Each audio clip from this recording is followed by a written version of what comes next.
here we are. We're going to finish up the purchase agreement. We're all the way down at the bottom of page 7. We stopped before further conditions. I want to come back to line 385. I feel like this is important. I don't know that we need to rest on this. But that buyer and seller consent to receive communications from brokers via telephone, mail, email, text message, and fax at the numbers and addresses provided. That's important to us because when they say, why didn't you tell me about chimney inspections? We did.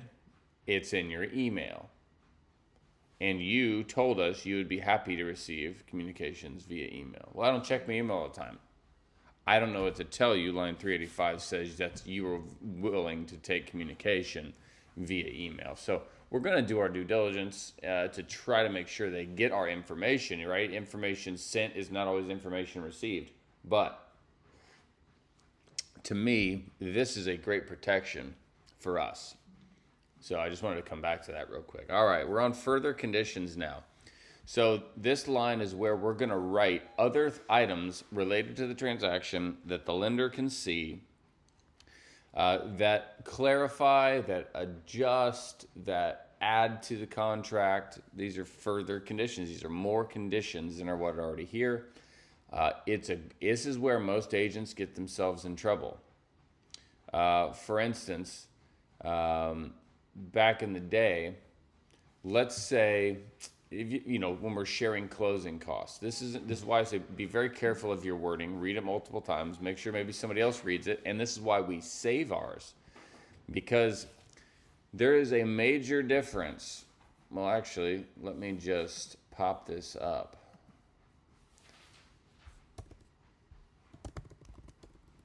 I'm going to write this here, and you can read it, and you can tell me what you think. Seller, actually, let me make it bigger. I'm proving a point here.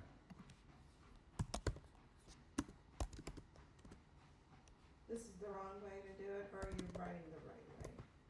I am going to write one.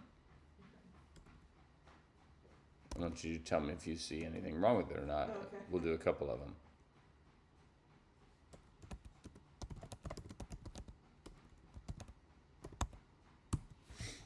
All right. So we want the seller to pay some of our closing costs. Is there anything wrong with that, or do we like the way that's written? This is a common thing. It's been historically people ask for percentages instead of dollar figures. Mm-hmm. Okay. What do you think about that? What does that say to you when you read it? Anybody? Is 3%, is it of the total closing cost or of the what price we sell? Ah, good catch. Smart man. So he asked, is it 3% of the buyer's closing costs or 3% of the purchase price towards their closing costs? Really unclear, This is actually clear. I'm paying 3% of the closing costs. So if the buyer's closing costs were $5,000, I'm paying 3% of it as a seller, which is like $150. So I'll sign that all day, and then I'll show up with $150.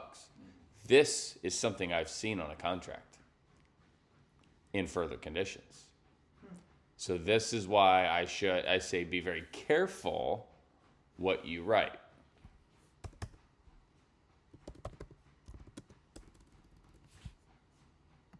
How about this one?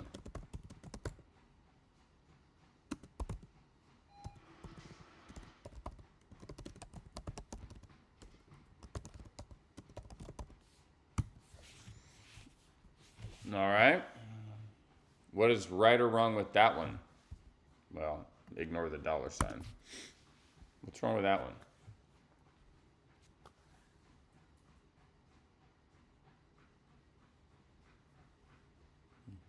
Yeah. Any thoughts? What do you think? Yeah. Whatever the selling price, 10 plus 10,000. Yeah, it's whatever the appraised value is plus 10,000. What happens if it appraises for the purchase price? I have to pay 10 over. That's not bad. That is so great. That's been in contracts. Yep.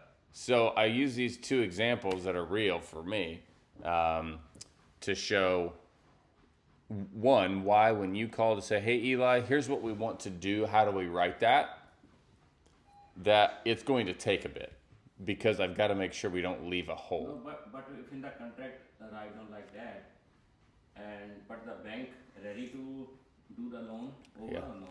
or no? So they would, they're gonna. So what would happen on that appraised value is, let's say the purchase price is 200K, and it appraises for 200K.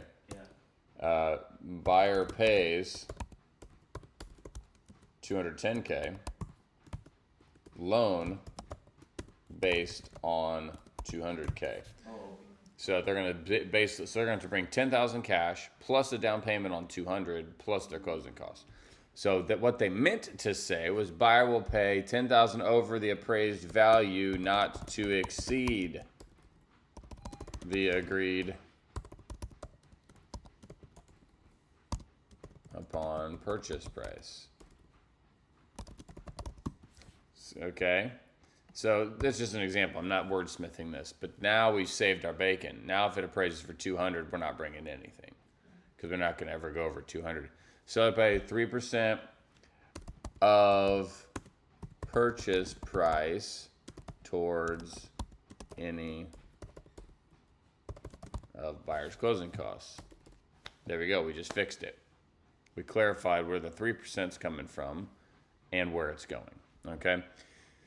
This is why this is a scary section. This is why I have things saved in here, and there's more that can be saved. That's why I went ahead and started leaving up here in the seller to pay X number of dollars towards any buyer's lender allowed purchasing expenses. I left that there. I want you to just to not write it.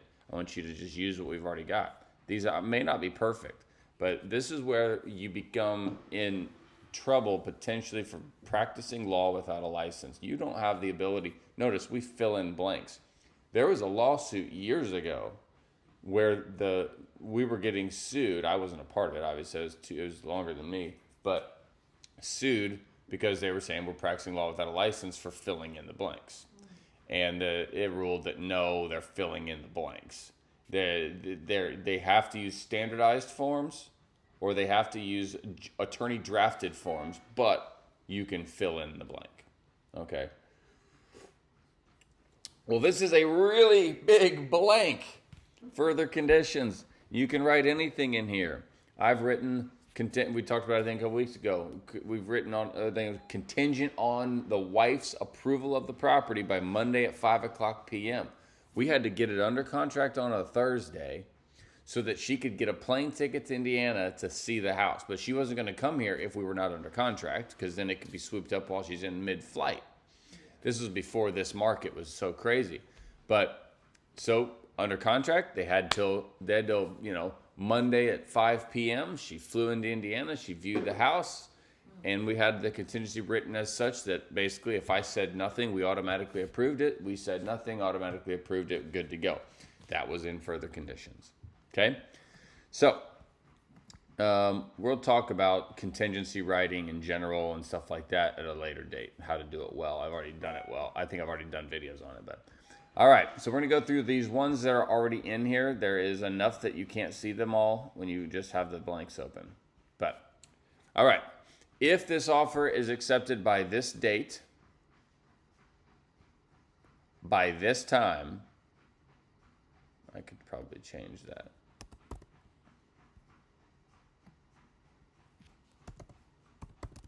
I like this. See, I always adjust things a little bit. If this offer is accepted on or before this date at this time, you got to fill, you're going to change the X's to a date. You're going to change this to a time, and you're going to then delete the wrong one. It's either AM or it's PM. So if this offer is accepted by this time, this much, could be all of it, or it could be some of it, of the earnest money is non-refundable for any reason, except seller default / non-performance per the contract or refusal to sell due to an appraisal related issue. But you always leave that in there? 'Cause I always take it out. Nope. You take out what ones you're not using. So I'm going to delete anything I'm not using in here. I mean, what I'm saying is I always take that out unless it's, Yep. unless we've talked about it. If your client if you present this to your client and they don't want to do it, then you would delete it. Yep. So this is a good one to press the seller into making a decision. We are going to buy the house, and basically this kills your inspections. You can get out of the contract, but you're not getting your earnest money back. So if you do inspections and the house is on fire, you're not getting your earnest money back. You can get out of the deal if they won't fix it, but you're not getting your earnest money back. Non-refundable earnest money. Part of it, all of it, whatever you put in there is going to be that. Unless the seller screws the deal up. If the seller screws the deal up because they change their mind about selling, you can have it back. If there's an appraisal related issue that results in a non-sale, then you can have it back. Or, actually I want to change this.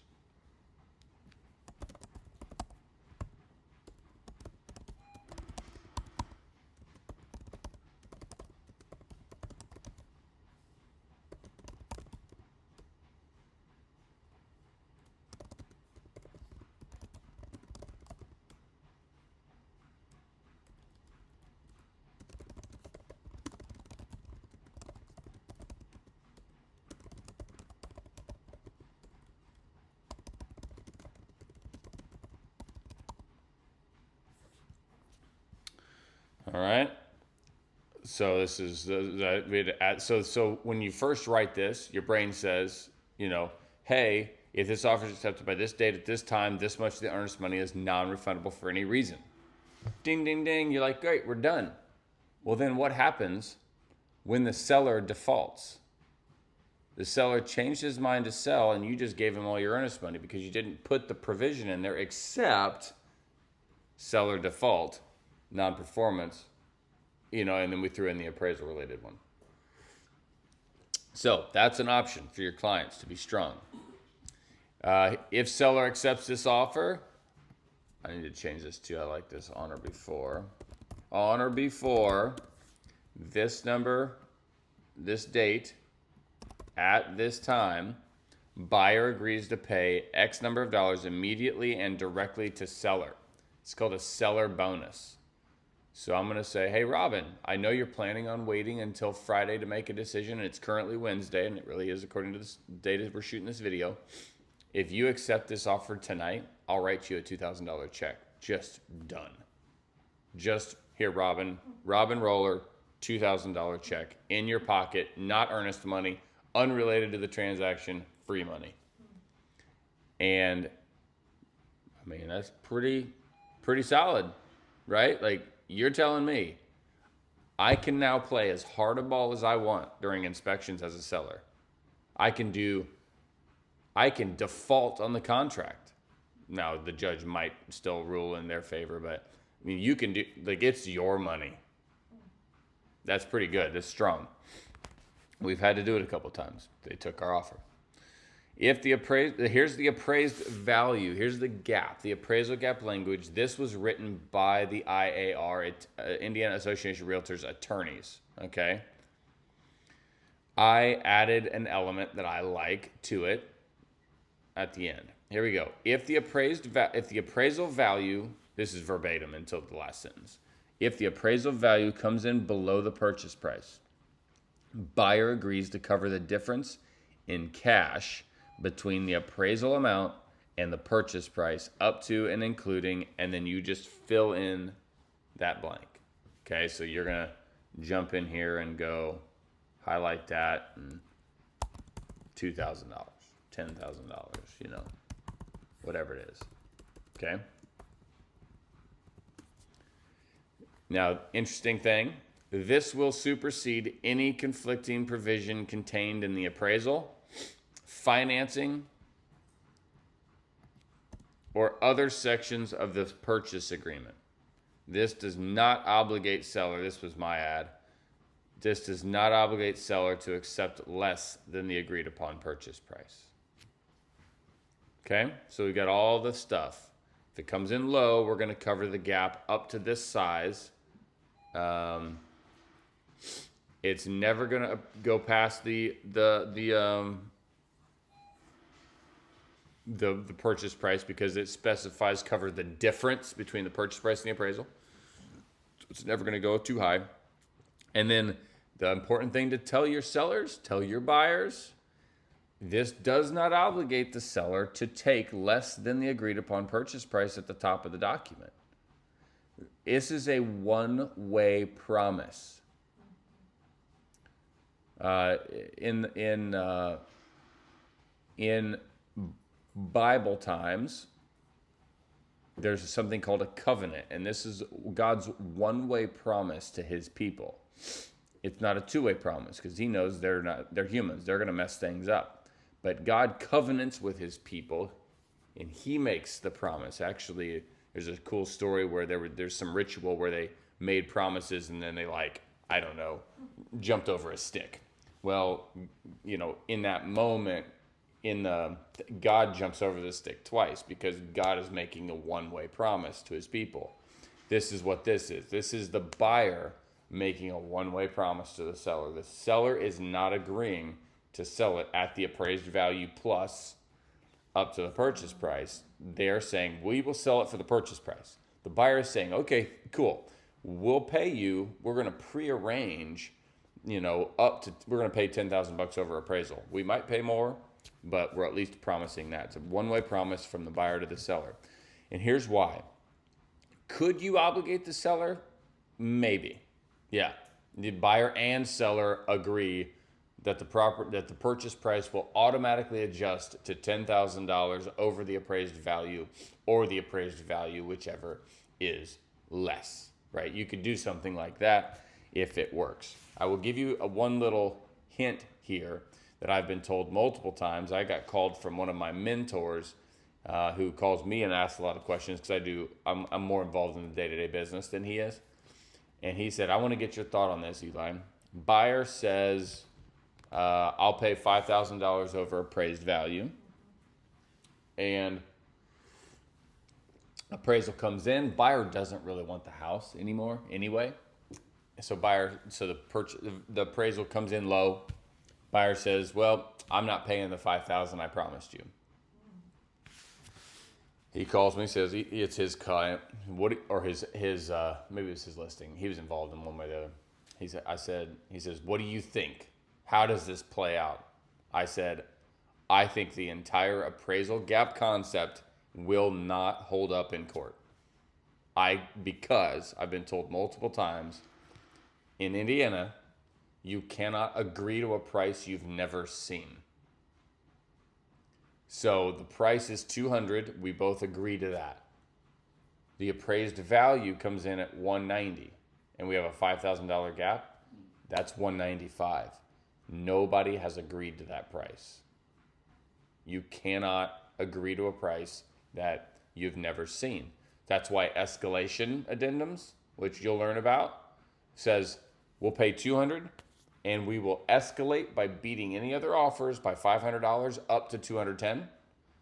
You have to counter offer. Once you get to the end of that, the listing side has to actually counter and say the new purchase price is $210 and both parties have to sign.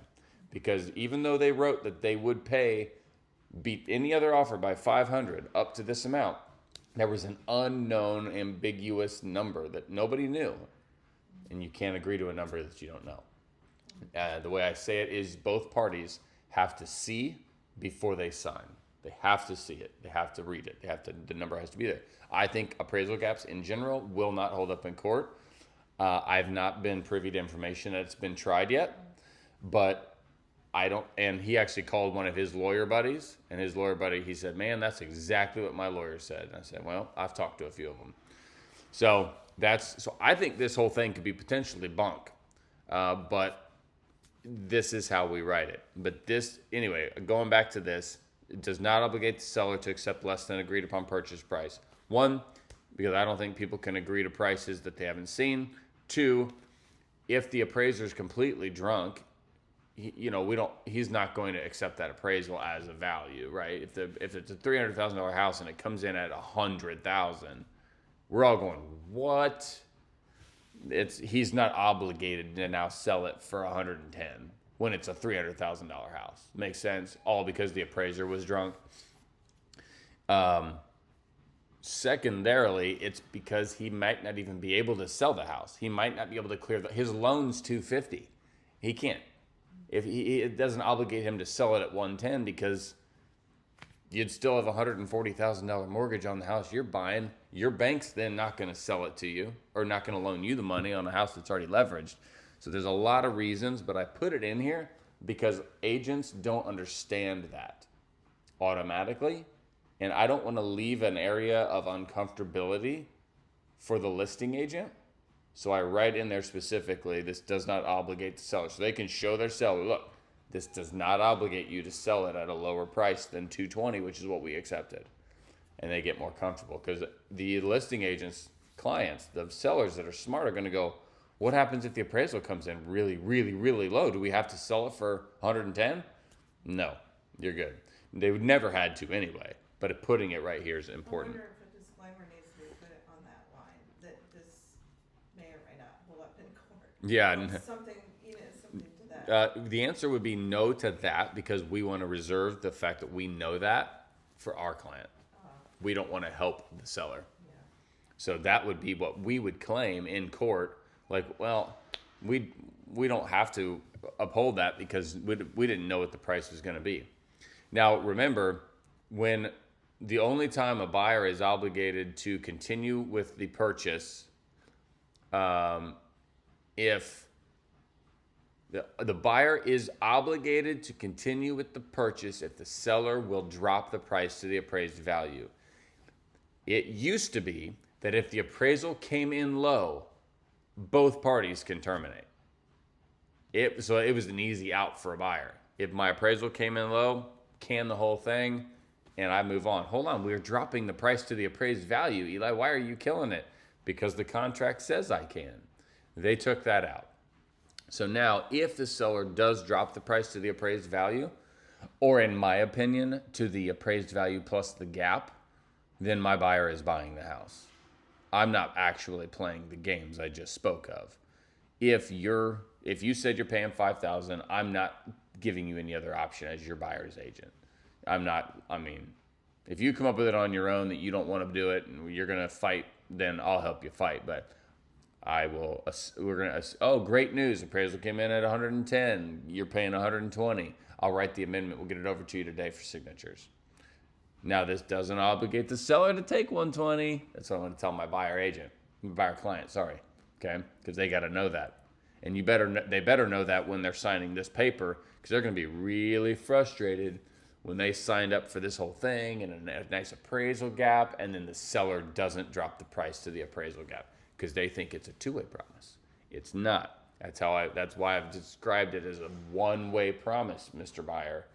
The seller may not lower the price to meet your, appraisal plus the gap.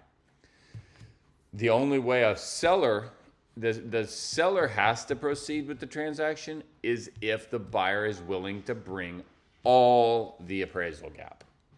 So $300,000 house appraises at $200,000. The seller is only obligated to continue with the transaction if the buyer will still pay $300,000. Okay? So if the seller brings it down, the buyer has to buy. If the buyer brings it up, the seller has to sell. Anywhere in the middle is a cat fight, and it can just die on you, okay? But this appraisal gap, the point is to have this conversation up front so that the buyer's offer is stronger and the seller knows they're not going to have a conversation about a low appraisal. They've already had it. Any questions? If we don't write anything there and appraisal come less and the buyer don't agree to buy the house, then the earned money go back or no? Yes, if the appraisal is low and if that's the only thing, sometimes there's multiple problems, right? But if the appraisal came in, $300,000 house, $100,000 appraisal, Seller won't drop. Buyer won't bring up the money. It's a mutual release, and earnest money goes back to the buyer. No questions asked. It's not even a question. Okay? That protects the buyer. Protects the buyer. Because here's the thing is, in theory, we all agreed, and the seller agreed to allow financing, which requires an appraisal, and you guys priced it wrong. I've had that conversation. Hey, Mr. Mrs. Listing agent, I think you've priced it wrong. We're willing to play ball, but I'm telling you, you're off. And so that's going to be your fault when we have problems at appraisal, And at one time, or maybe even multiple times at this point, when I have a client that is under time constraints and we need to buy and close on a house, that's when I will obligate the seller. I'll have a conversation with the listing agent and I'll say, okay, listen, you're at 300. I'm looking at comps that are 250. I don't see 300 in our future. We're willing to play ball, but only if your seller is willing to agree that the purchase price automatically adjusts to the appraisal plus $5,000. Because I'm not going to get to the end of this knowing full well, in my mind, it's not going to appraise. I'm telling you it's not going to appraise. I'm telling my client it's not going to appraise. If it appraises, it appraises. But if it doesn't, your seller is obligated to bring the price down to the appraised value plus $5,000. And they'll sign up for it. Because I've had this conversation, I've shown them where they're off on their pricing. They're reaching for the stars, whatever they're doing. So that's when I try to obligate the seller, because my buyer's not going to write an offer otherwise. Because we're not going to waste our time. We know it's going to come in low. So we're not going to waste a month getting an appraisal that we already know the answer to. So those are some examples. That's an example of when I might try to lock in the seller too. Inspection scope, limited to roof, attic, crawl space, foundation and structural, major plumbing, major electrical, major HVAC. I'm actually going to add a couple things I've been meaning to add here.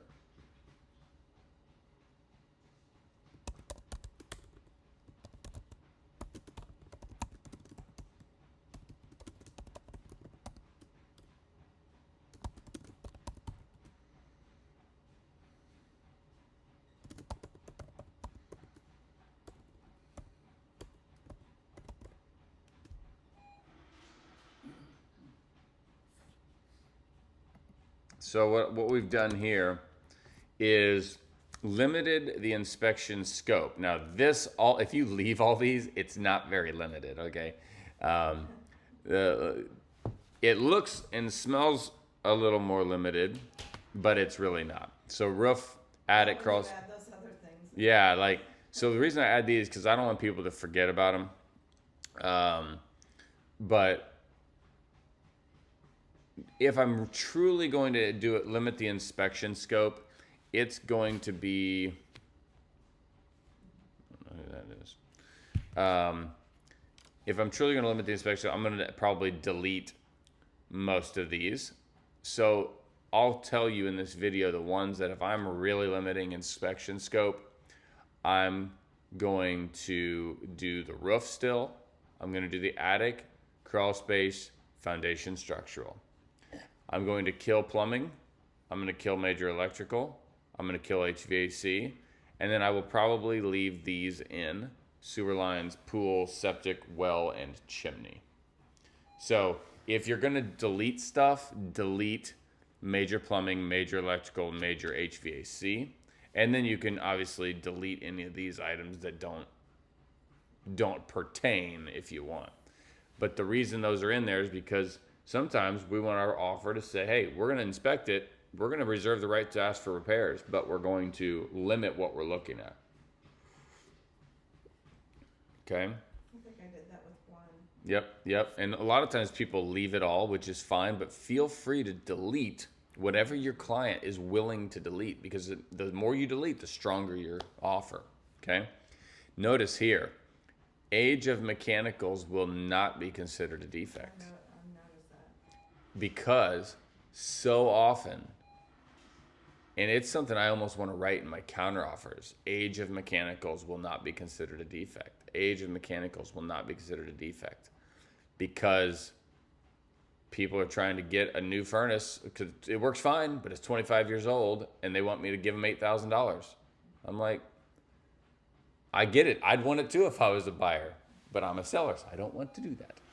Okay, but you can delete age of mechanicals stuff if you're getting rid of HVAC, but if you're keeping HVAC, and then, but this age of mechanicals, again, this is to try to make our offer strong. So we're letting them know right now, we're not going to try to ding you for an old furnace.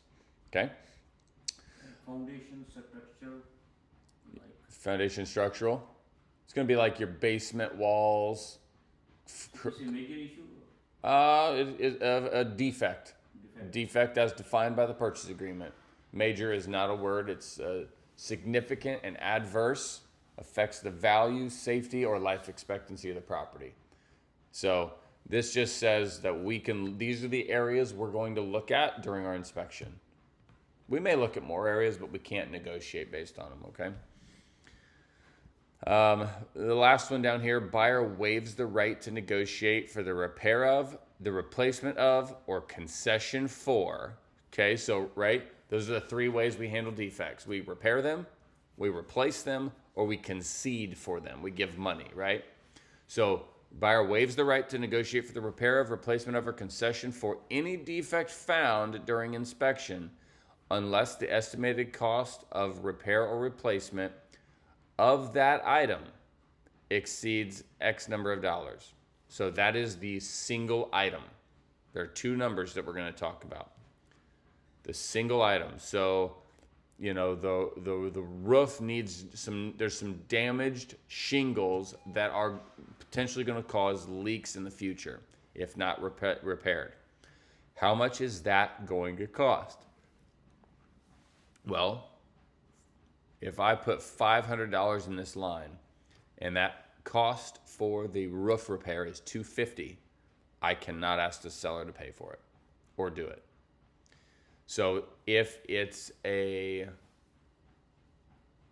mold issue in the crawl space and it's going to be $4,000, that is higher than my $500 that I write right here, and therefore I can ask for it. Okay? So that one defect, how much are we willing to absorb on our own? So you're asking your client, if we find a defect, what value or cost of repair are you willing to just eat and ignore? And at what point are you going to want to ask them to repair it? I have seen huge numbers there. I've seen $1,000, $2,000 in that line for a single defect. Question though, Yep.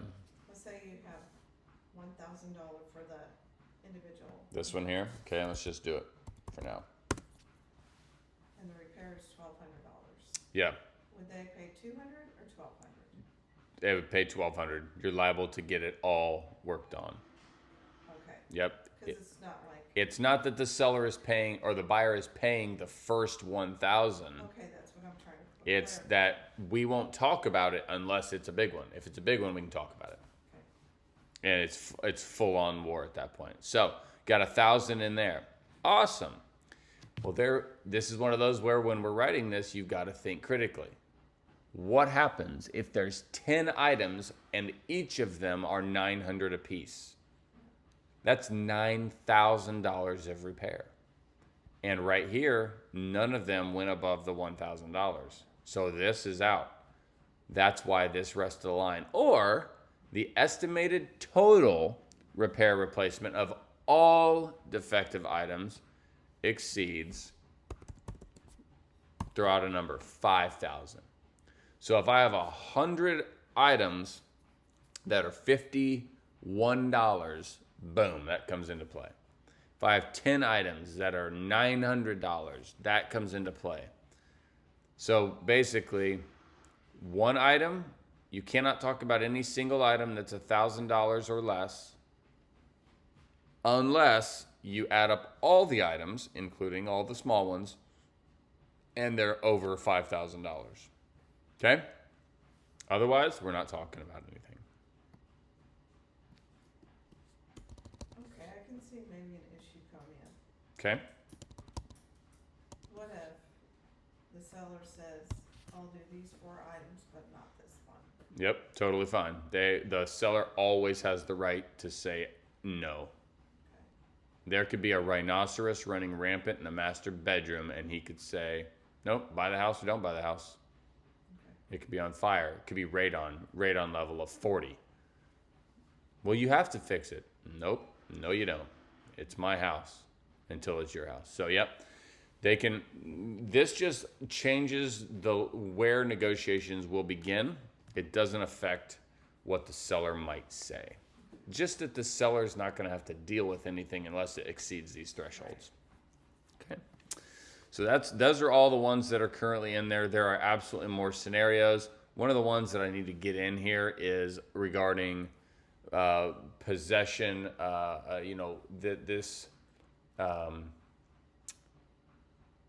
When the seller wants to have 30 days to find, the house is contingent on the seller finding suitable housing. You're going to see that written in Matrix a lot. It's very, very, in my opinion, compared to other things, because it's so subjective, a very difficult contingency to write. But I've got it, and I've used it multiple times, and I kind of just flip it around a different way. And let's just write it right here while we're live, guys. Seller reserves the right to terminate. Actually, Isn't there a line for that? that's possession. That's a different ballgame. Let me pull this up. I've got one of my. Well, okay, right. Yeah, this is they're not going to sell the house unless they can find 'Cause one. I did have one of those the other day. Yeah. Who in the world? Which client was that?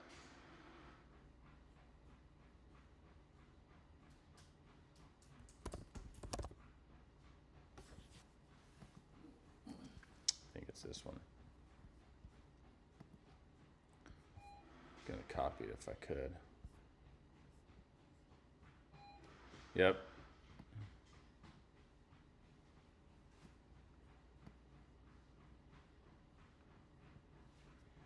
Shoo!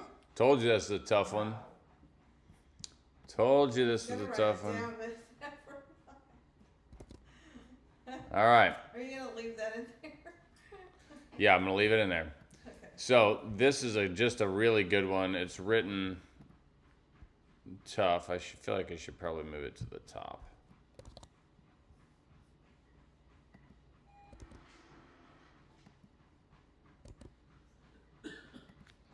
So seller has 30 days to terminate It's in there this twice. transaction.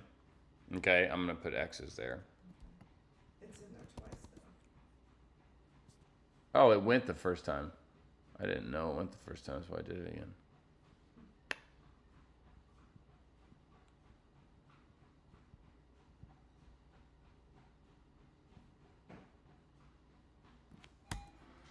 Okay. Seller has X number of days to terminate this transaction if suitable housing cannot be found by the seller. That's it. Okay, seems easy, but it's not. If the transaction is not terminated on or before that date, the 30X number of days, the contingency to find suitable housing is automatically removed. So that says the seller has 30 days to terminate. If we get to day 31 and they have not delivered termination papers, then they waived their right to terminate. It's over. It's our house. All the time frames. No, this is interesting. All the time frames in the purchase agreement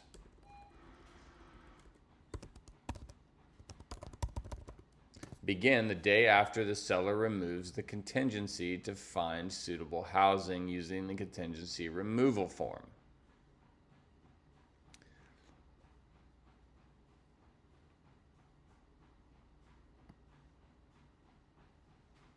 Flip that around.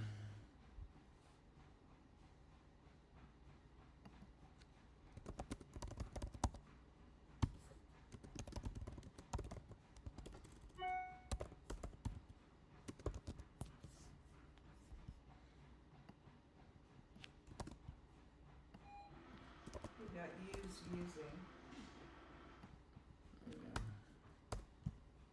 Thank you. So what you're saying is if the seller finds a house, are you saying if the seller finds a house before 30 days? Yeah, whatever reason, basically they have 30 days to terminate this transaction if they cannot find a house that they want to buy. If the transaction is not terminated on or before that date, the contingency to find suitable housing is automatically removed. Okay, so you need to kill it at the right time, or you're gonna be selling me your house. All time frames in the purchase agreement. Time frames is one word or two?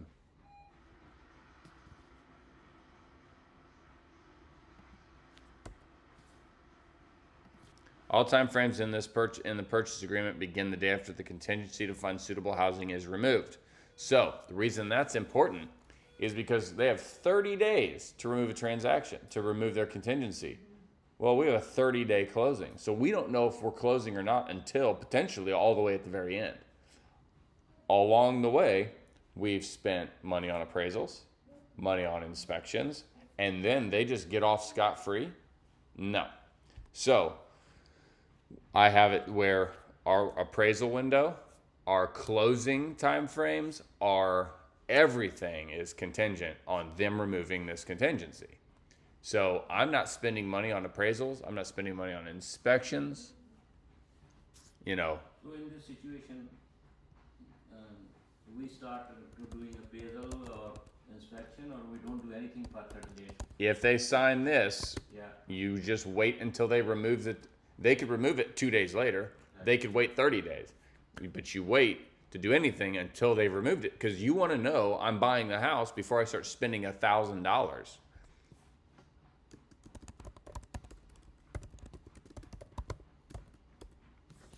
All right, except earnest money. We want to go ahead and turn in earnest money. I mean, that's really not to their benefit, the seller's benefit. That part is not. Yeah, they want time to kill the deal and be in charge. We're like, but that's fine, but we're not going to start closing on the house until you remove that contingency. Now, there's another way to add that, and I'll add it in here, and everybody just needs to pay attention. But so anyway, time frames on the purchase agreement begin the day after the contingency to find suitable housing is removed. Seller will use contingency removal form to remove this contingency. Buyer reserves the right to terminate this transaction at any time and for any reason prior to the suitable housing contingency being removed. So here's what's happening. You're sitting around for 30 days wondering, am I going to get this house or not? While other houses are coming on and off the market. So I want you as my buyer to be able to go buy another house. Like if Hardev lists one tomorrow that you love, you don't want to be stuck in this contract. So seller can kill it at any time, buyer can kill it at any time. There is a mix. We're working together, but while I'm waiting on you, it's like, your boyfriend goes off to college and be like, I'm planning on waiting because we're going to get married when you get back. But dude, if my dream boy shows up, I might just switch. And that's absolutely what I'm leaving open here is I want my buyer to be able to kill this deal until it's become a solid deal. I want to be able to move on. So buyer reserves the right to terminate this transaction at any time and for any reason prior to the suitable housing contingency being removed. If the transaction is terminated by either party per lines, I need to make these adjustments. Now, this is the purchase agreement though. You're putting this on the purchase agreement. That's if it's a listing that has the comments from the seller that they need time to sell because they need time to find housing. Is that correct? Yes. We would not use this unless the seller, the agent has noted that in the listing. That's right. Right? Unless they've told, this is not, it's common, happens regularly, but it's not common. Most transactions are not like this. But in the event they want to, time to find suitable housing, I've called listing agents, go, how do you expect me to write that contingency? Well, we want to find our next house before we sell our old one. Mm-hmm. Okay. Can you buy your next house without selling this one? No. Okay, well then I can't make it contingent on you buying your next house because you got to sell before you buy. It's impossible. How do you want me to write that? I kind of get smart alecky a little bit because they say contingent on finding suitable housing. Well, that's not a contingency. Contingency has who does what, when, and what happens if they don't. So we have to get through all of these deals. And then, okay, well, what happens if this? What happens if this? This is why this is why we get ourselves in trouble in real estate, because we have to think like lawyers, but we're not allowed to think like lawyers. So you have to be very careful with this. And I've ran this stuff by my attorney, and I have emails that say, yep, that sounds good. I'm not saying it covers every basis, but I'm saying they're good. Yeah, I was just wondering, since this is a And purchase. in this situation, how we write 10 days, we have to do the appraisal, so how we write that time? Basically, you're going to write in your contract like normal, like you're closing in 30 days or whatever. Yeah. But just know that inspections, let's say you have 10 days in there for inspections, they take 20 days from the time you sign the contract, they take 20 days and then they remove the contingency and they're ready to sell you the house. Then your days start counting. 10 more days from that point, you have to do your inspection. You're clear to close. You have, your it's called the loan approval. You have 30 days for loan approval. Guess what? That moved 60 days. to 50 days. From 20 days, the 20 days they removed it in the conversation we were just having. 20 days they remove it. 30 days from there we have to loan approval. So you might write in your closing date of 30 days from now. So today is July 6th. So I may say we're going to close on August 6th or within 5 days of obtaining loan approval. My loan approval number was 30, but the time frames don't start until you remove the contingency, right? See how it all stacks? Contingency gets removed 20 days, 30 days for loan approval. 5 days after that, we got 55 total days to close this transaction now. You can delete parts of this if your buyer doesn't want the protections. Some buyers are going to go, well, let's be stronger and let's go ahead and let the time frame start, and we'll go ahead and do our inspections and appraisal with our fingers crossed that they're going to sell us the house, because that's actually a stronger offer. Leaving it like this protects our buyer quite a bit, so it's not as strong. But remember, a seller that has this mindset is going to have a tougher time finding a buyer, because most buyers won't do this. Okay, so they're going to have less buyer pool anyway, so we do have a little more strength, a little more power there. But here's where the buyer reserves the right to terminate this transaction anytime and for any reason prior to the suitable housing contingency being removed. If we see another house, we can go buy it. This transaction at any time and for any, if the transaction is terminated by either party regarding the suitable housing contingency provision, a mutual release will be signed by all parties where all earnest money is returned to the buyer. So there's not a conversation about what happens if this is terminated by either side. It is already dealt with. We all already agreed. If somebody terminates based on this, we're going to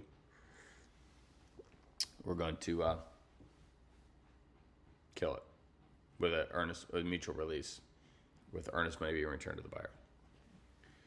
The other option is that you could tell the seller, we will start the process, but you'll reimburse us for any of our expenses if you decide to not sell the house to us. Right? Well, the dates will be now the same, but we're not going to, you can reimburse us. But here's the other reason why the time frames are important. The time frames get moved, in my opinion. Just move the time frames. Here's why. If they take 20 days to find a house, they're not going to sell you theirs because you know what I mean? They've got 30 days to close still on their new one. So it's going to all have to shift anyway. So this is why this all makes. What were the time frames again? What's that? Because you said closing date, approval. What was the time frames? All of them except earnest money. So any time frame in the purchase agreement doesn't start till the day after the contingency is removed, except But I earnest mean, money. you said you had 30 days. Oh, like the way you might think about a closing, for instance. Let's say they release the contingency on day 20. and you've got 30 days in your time to obtain loan approval. Yeah. Now you're at 50 days, and then your closing set a date or 5 days after obtaining loan approval. So that's 5 more days. So Yeah. now 20 plus 30 plus 5 is 55 days. How you would do that math? That's how it backs up. Okay. There are more things going to come up. These are just good ones. Okay. Consult your advisors. Buyer and seller acknowledge that they have been advised that prior to signing this document, they may seek advice of an attorney. There you go. So this is us already saying, go talk to an attorney if you don't understand it. This is or is not a limited agency.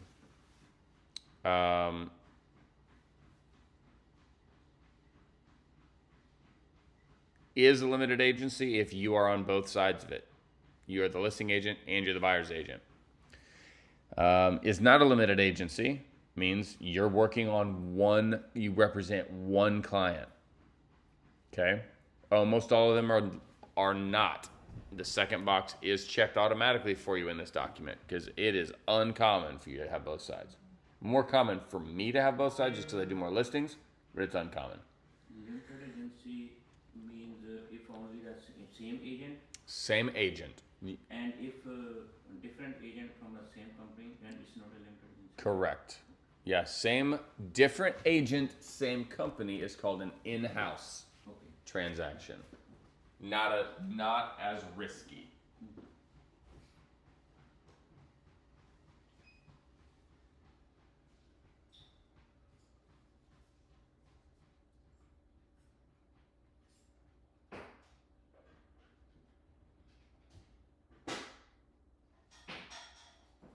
Got in this exercise for the day. I thought he wanted out because I heard him whining a little bit. Yeah. Oh. He's on there for an hour. Yeah, you were on for an hour. Yes. He's got a big old eye booger. All right, expiration of offer. Oh, and with the limited agency, you have to have. It's silly to me, but it's the way they've got it written, and you want to be protected. Your listing contract says I might bring buyers, and that's okay with you.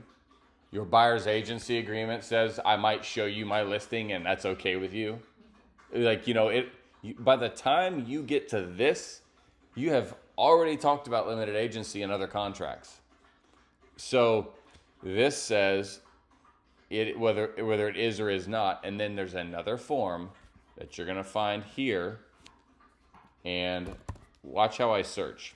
See how I just did LIM? You're never gonna see me writing out full words because you end up, messing things up. But limited agency agreement, right there. That is an agreement, and I'll show it to you, but where date, the buyer, the seller's names, the property, and who the agent is that's limited, the one that's representing both parties. That's all it is. These are names. And then basically the buyer and seller sign it.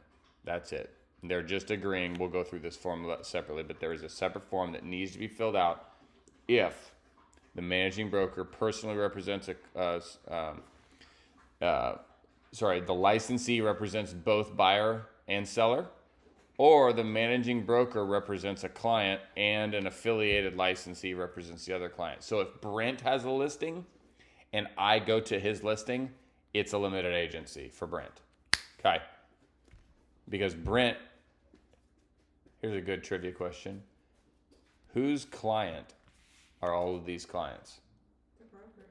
Brent's. Every client. That's why Brent is he's not a stickler. He could be if he wanted to be, and he tries to be good but not overbearing. Why he's a stickler. Kind of like I say that all your clients are my clients because my name's on it. I represent them. It's a big team effort. I'm the team lead. Brent, legally, they are his clients. So when the court shows up, they're Brent's clients. Okay? So, So when something like that on the contract upper Yep. side, we write down the same name and same number, right? for you, No, if the same person doing both from the seller side, from the buyer side. yeah, so it'd be Jim and then as the seller and the buyer might be Sandy, and then if the address is 123 Main Street, and Hardev is the agent that is representing both Jim and Sandy. What was I saying? Yep. Unless it's Brent's listing, and then it's a limited agency just because he actually is representing them both. Get it off your nose. you handicapped Ew, tongue. gross. I'll get the other one later, bro. I make him eat them all the time. All right, back to purchase agreement. All right. The final thing on here, after talking about limited agency, the next blank we really have to worry about is expiration of the offer. Expiration of the offer, it's like milk. It goes bad. Now,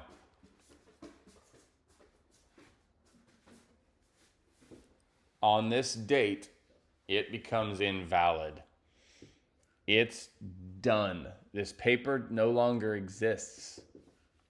So if you write noon, which you're going to always write a number in here, by the way. So even if it's going to be noon, it's going to be 12 o'clock. The only reason they give you noon is because American adults don't understand which 12 o'clock is AM and which 12 o'clock is PM. But we'll go back to kindergarten here. But 12 o'clock, noon is why they give you that, because that would be PM. And people might mix it up and mark AM, which is actually midnight. Midnight is AM. Noon is PM. But they go ahead and give you a noon so that you're done. I think it's funny that they didn't give you a midnight. But, so you're going to write in like that. Okay, pick a date or pick a time. Pick a box down here, and then you're going to pick a date. Okay?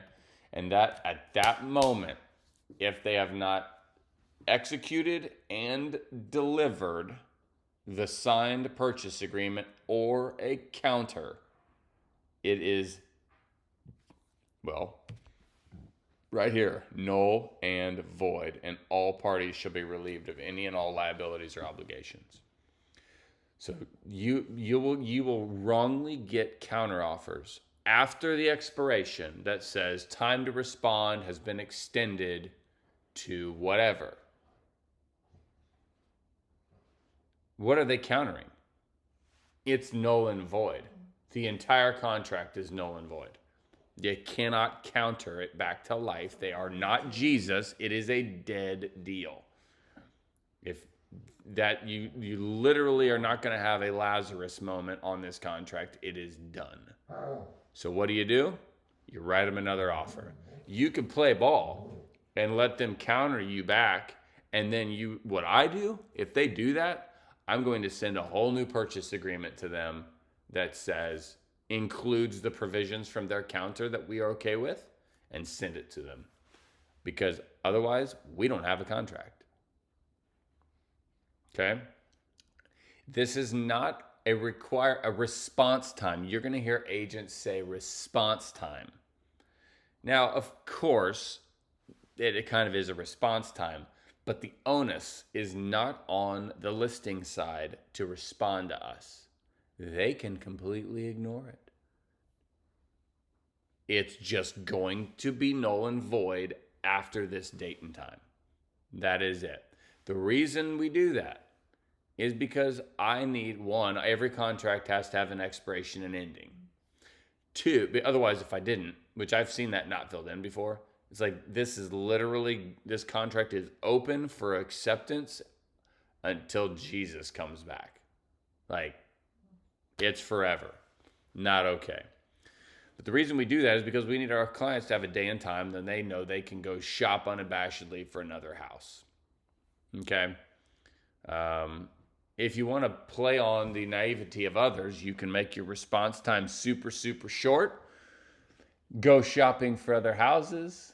Write another offer. Super, super short time frame, 5 minutes.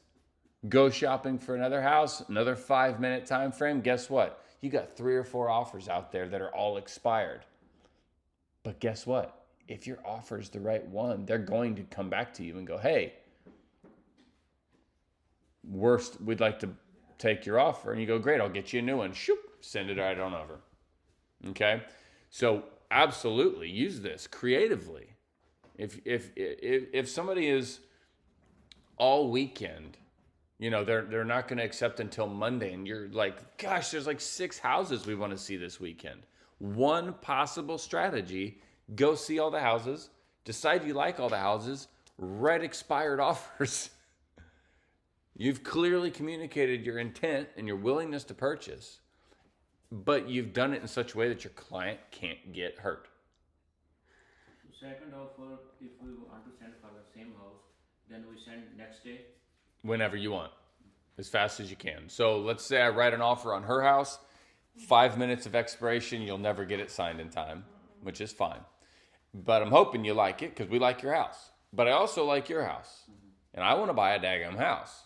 So then I'm going to write an offer on your house same day that's going to say 5-minute expiration, and you'll never get it signed, but we hope you like it and you want to come back. You guys both wait till tomorrow, and then both of you call me and say, hey, we accept your offer. You sign it and send it back. Guess what? Neither one of them are valid. So I'm going to say, hey, Robin, I like yours better, and I'm going to send you a new purchase agreement, and I'm going to tell him, sorry, you missed our deadline. So now I've got 2 accepted offers, but both of them are invalid, but so we're safe. But she'll see their terms, what they like. Yep. So I've sent lots of houses. And change the price a little bit up. Just do whatever you need to do, and then so they like, hey, they counter you. Great, we'll send you a new PA with the new stuff that we like. I know you're so cute. Okay, expiration of offer. Then this last line here, this agreement, contract, together with any other and all subsequent forms, amendments, addendum, may be executed simultaneously or into or more counterparts, each of which shall be deemed an original, but all of which together should constitute one and the same instrument. So they're saying, if you do an amendment or an addendum to this, it is the contract. It is all one thing. The parties agree that this agreement, together with any and all subsequent forms, amendments, and addendum, may be transmitted between them electronically or digitally. The parties intend that electronically or digitally transmitted signatures constitute original signatures and are binding on the parties. The original documents shall be promptly delivered if requested. Okay? And in zip forms, when your client signs, it automatically sends them a link to download the document. So if you're the last signer, then they're going to have a fully executed version to download. If you're the first signer, you got to wait for this other people to send one back, and then you can send it to them. Legal remedies. If the offer is accepted and buyer fails or refuses to close the transaction without legal cause, the earnest money shall be retained by the seller for specific damages seller has or will incur. Seller retains all rights to seek other legal and equitable remedies. You're going to hear a buyer go, I don't care about my $500. I just want out of the deal. Well, I'm glad you don't care about the $500 because that's gone. But right here, seller retains all rights to seek other legal and equitable remedies. So they can sue you for more than just your earnest money. Okay? Which may include specific performance by the house, being forced by the court to buy the house or specifically perform the contract, and additional monetary damages. All parties have the legal duty to use good faith and due diligence in completing the terms. If they can prove that you sabotaged your loan, then you're still liable. A material failure to perform any obligation under this agreement is default, which may subject the defaulting party to liability for damages, and the other legal remedies which, as stated above, may include specific performance and monetary damages in addition to loss of earnest money. And remember, the loser pays. The loser pays the legal fees and court costs for the winner. Then we sign it, and then this is the response side for your seller. Okay? And that, my friends, is the purchase agreement in a lot of words. Any questions on what we covered today? If you ever see something that you're like, hey, I've got this great idea, always bring it to me. You saw me. I'm making changes as I'm going through this just because it strikes me different. Oh, I need to add that anyway. I'm constantly reviewing these and running into things and trying to make adjustments. So, All right. Well, we are going to start in the ensuing weeks about specific documents, which is going to bring up a lot of topics. We will refer back to the purchase agreement, so be very, very well versed in it by the time we get here next week, because we are going to talk about other documents related to the purchase agreement that you're going to need to know what's in the purchase agreement to understand fully. Okay? Hopefully we'll get through a few different documents at a time, but I'll do them as separate videos. All right. And automatically type the name and street name. On here? No, on the bottom of the page. Automatically it comes, right? Yep. Whenever you fill out properly in here, when you go to your parties tab, when you do this correctly, then all the other stuff fills in. If I'm in transactions here, Robin's Mickey Mouse here, if you've done the summary, one you're going to use MLS Connect is right here. You can use it at this point. You can use it as you're starting it. It'll fill it all in for you. If you fill it in here, it'll fill it in for you. Or if you fill it in on the document, it'll fill in on the rest of the documents and come over to this section. So it does a lot of auto filling. That's why I always say go left to right on these tabs. Summary, parties, documents, and then she works on checklists. Okay, so the summary is going to be pretty similar on a purchase agreement. When you use the MLS Connect, everything's going to come in. Listing agent's going to come in, address is going to come in, a lot of stuff's going to come in. So you're going to really focus on parties, getting all your people in here, and documents then will be pre-filled, and then you can start working your way through where the purchase agreement, she's done one. Okay? So, and you can always work on importing from MLS. I would go ahead and practice using your MLS Connect, and you won't have a practice agent. You will have... Yeah, I actually did use the MLS. I did use that. Perfect. I don't know how we got John Doe here. Probably just made an adjustment. But yeah, you can go, if you were to use your MLS Connect, then it's going to be buyer. The list agent's going to just show up. The selling agent will automatically be me. You see the pictures up there. You can tell that I've used the MLS Connect. Yep. Because the pictures up there. That's right. So yeah. I think I just overrid them. Overrode those, yep. Practice. Yep, that's fine. Or you can just leave them as Bob Jones list agent, Eli Skinner as the selling agent, and then you'll have your name in here as co-agent, Hannah's name in here as co-agent for right now, and then you delete everybody else. When do practice, just send to my email. Yeah, or don't. Yeah, send to your email, and then you'll want to eventually you'll want to get your practice lender. You want to get a practice title company. All of those go in here too, because that's how then our office communicates to the right people. Is they get all that, you get all that stuff in there, which I've got videos on how to set up a file, and that's all in there. All right, shut